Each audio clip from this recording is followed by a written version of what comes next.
Hello दोस्तों, मैं नीलिमा स्वागत करती हूँ आपके मेरे यूट्यूब चैनल पे। आज के जो वीडियो का टॉपिक है दैट इज़ KBC 14 के ऑडिशन जीके टेस्ट से रिलेटेड कुछ सामान्य ज्ञान प्रश्न उत्तर जो कि बहुत इंपॉर्टेंट है और आपको बहुत ही हेल्प करेंगे ऑडिशन के लिए। तो ऑडिशन जीके टेस्ट इस बार बहुत इंपॉर्टेंट इसलिए है क्योंकि अगर आप ज़्यादा से ज़्यादा जो क्वेश्चंस है वो क्रैक करते हैं, मतलब 20 क्वेश्चंस होते हैं, कोशिश कीजिए कि आपके 20 के 20 क्वेश्चंस जो है वो करेक्ट रहें ताकि आपके जो आगे जाने की जो पॉसिबिलिटी है, जो PI राउंड में जाने की पॉसिबिलिटी है वो बढ़ जाएगी। तो जीके टेस्ट इस बार बहुत इंपॉर्टेंट है। आपका जीके बहुत ही अच्छा होना चाहिए। बहुत मॉडरेट क्वेश्चंस होते हैं, बहुत ज़्यादा हार्ड और बहुत इतने भी इजी नहीं होते हैं, मतलब बीच के लेवल के रहते हैं। तो आपको अच्छे से जो जीके की तैयारी अच्छे से करनी है। तो अगर आपने मेरा जो चैनल है वो सब्सक्राइब नहीं किया है तो प्लीज़ सब्सक्राइब करके बेल आइकन प्रेस कीजिए ताकि मेरे आने वाले हर इंटरेस्टिंग जीके रिलेटेड वीडियोस की नोटिफिकेशन आपको मिलेगी। और डिस्क्रिप्शन ज़रूर देखिएगा क्योंकि डिस्क्रिप्शन में भी मैंने काफ़ी सारे जीके रिलेटेड वीडियोज़ की जो लिंक है वो मैंने मेंशन की हुई है। Question number 1. The Lok Sabha passed a bill to merge 3 municipal corporations of which city into a single entity. Lok Sabha ने किस शहर के 3 नगर निगमों को एक इकाई में विलय करने के लिए एक विधेयक पारित किया है? मुंबई, दिल्ली या कोलकाता? तो इसका जो फ्रेंड्स आंसर है वो है B, Delhi. Delhi is the correct answer. Question number 2. Shahi litchi earn the GI tag from which Indian state? शाही लीची ने किस भारतीय राज्य से GI टैग अर्जित किया है? बिहार, उत्तर प्रदेश या मध्य प्रदेश? तो इसका सही आंसर है बिहार। ठीक है, ये देखिए, ये जो है ये है शाही लीची। इसी के साथ साथ जर्दालू मैंगो, कतरनी राइस और माघी पान, ये भी GI टैग मिला है और किस राज्य से है? बिहार से है। तो याद रखिएगा, शाही लीची, जर्दालू मैंगो, कतरानी राइस या माघी पान, ये सब कहाँ के हैं? बिहार के। Question number 3. When is the International Day of Human Space Flight commemorated every year? हर साल मानव अंतरिक्ष उड़ान का अंतर्राष्ट्रीय दिवस कब मनाया जाता है? अप्रैल 10, अप्रैल 12 या अप्रैल 14? तो इसका जो सही आंसर है 12 अप्रैल।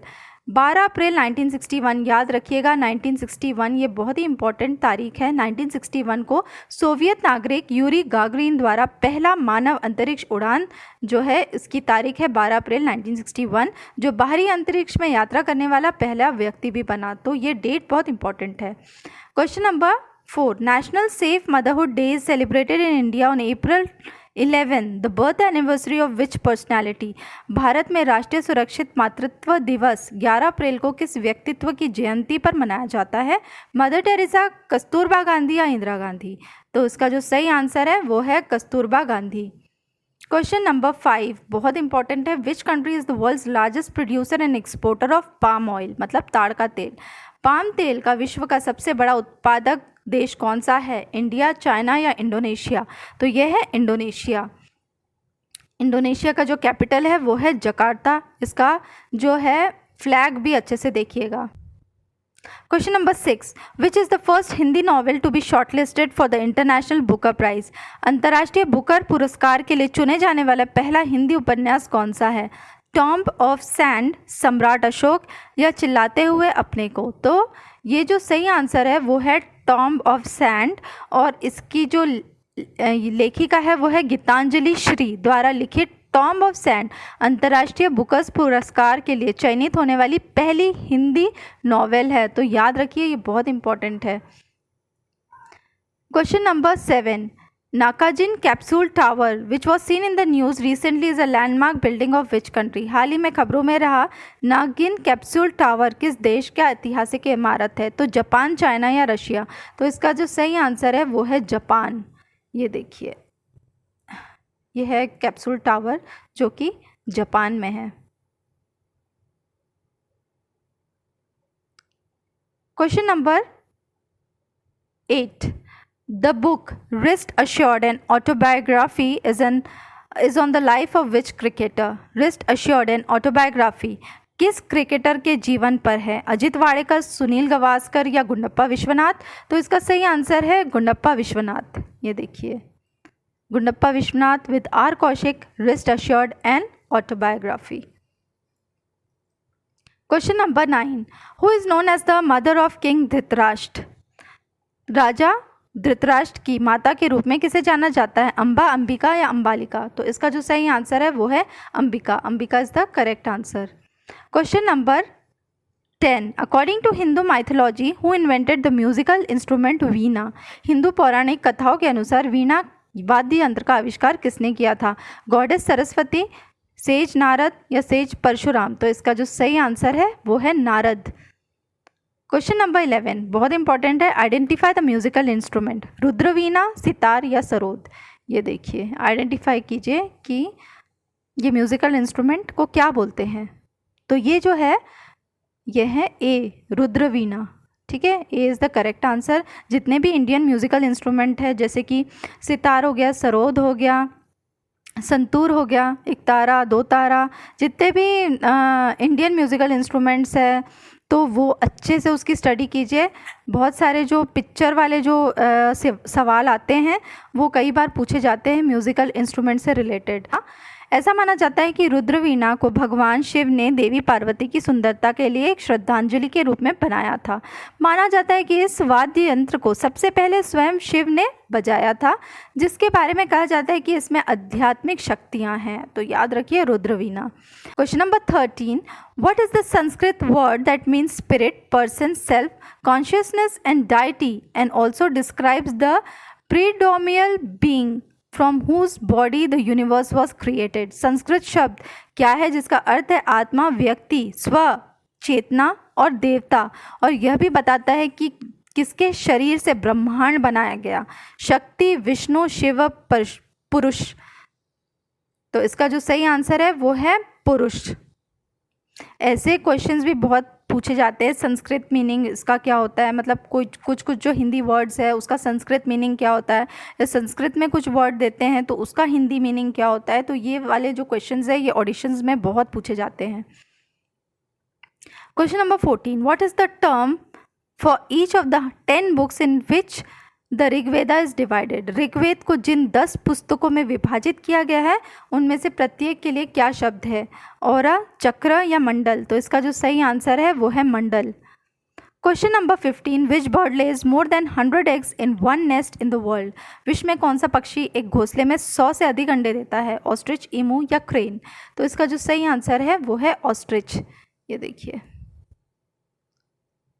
ये है ostrich. Question number 16, the fish that can taste with its whole body? वह मछली जो अपने पूरे शरीर से स्वाद ले सकती है? एंजल फिश, कैट फिश या क्लाउन फिश? तो इसका जो सही आंसर है वो है कैट फिश। कैट फिश जो है वो मैं आपको इनलाज करके बताती हूँ। ये है कैट फिश। तो कैटफिश एक ऐसी मछली है जो अपने पूरे शरीर के साथ स्वाद ले सकती है। कैटफिश अपने शरीर के सभी अंगों के साथ अपने भोजन का स्वाद लेने में क्षमता रखती है। Question number 17, among the following animals the figures of which are found in the state emblem of India? निम्नलिखित जानवरों में से किस आकृति भारत के राज्य चिन्ह में पाई जाती है? बुल, डियर या ईगल? डियर या एलिफेंट? एलिफेंट, टाइगर या बुल या हॉर्स एंड बुल? तो इनमें से हॉर्स एंड बुल जो है वो पाया जाता है। इसके अलावा एलिफेंट होता है और लायन होता है।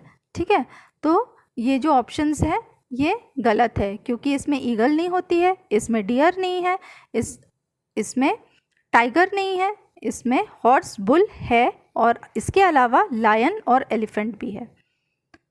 Question number 18, which of the following animal has a comparatively longer intestine? निम्नलिखित में से किस जानवर की आंत लंबी होती है? फॉक्स, टाइगर, डॉग या रैबिट? तो rabbit. Rabbit is the correct answer. Question number 19, the only fish that makes nest? घोंसला बनाने वाली एकमात्र जो मछली है वो कौन सी है? एंजल फिश, कैट फिश या स्टिकल बैक नेस्ट? तो इसका जो सही आंसर है स्टिकल बैक नेस्ट। ये देखिए, ये आप देख रहे होंगे कि वो नेस्ट बनाती है। Question number 20, the tropic of cancer does not pass through which of these Indian state. कर्क रेखा इनमें से किस भारतीय राज्य से नहीं गुजरती है? मध्य प्रदेश, वेस्ट बंगाल, राजस्थान या उड़ीसा? तो इसका जो सही आंसर है वो है उड़ीसा से नहीं पास होती है। कौन से राज्यों से गुजरती है? ऐसे 8 राज्य हैं जैसे कि गुजरात, राजस्थान, मध्य प्रदेश, छत्तीसगढ़, वेस्ट बंगाल, झारखंड, त्रिपुरा और मिजोरम। इस टाइप के भी क्वेश्चंस बहुत ऑडिशन में पूछे जाते हैं, तो बिल्कुल भी इसमें गलती मत कीजिएगा। बहुत ईजी और सिंपल है। अच्छे से स्टडी करेंगे तो आपको कोई भी क्वेश्चंस डिफ़िकल्ट नहीं लगेंगे और अच्छे से आराम से आप सारे के सारे क्वेश्चंस जो है वो क्लियर कर जाएंगे। तो फ्रेंड्स, अगर वीडियो अच्छा लगा तो प्लीज़ इसे लाइक, शेयर और सब्सक्राइब करना मत भूलिए। बने रहिए मेरे साथ और भी जीके रिलेटेड वीडियोज़ के लिए।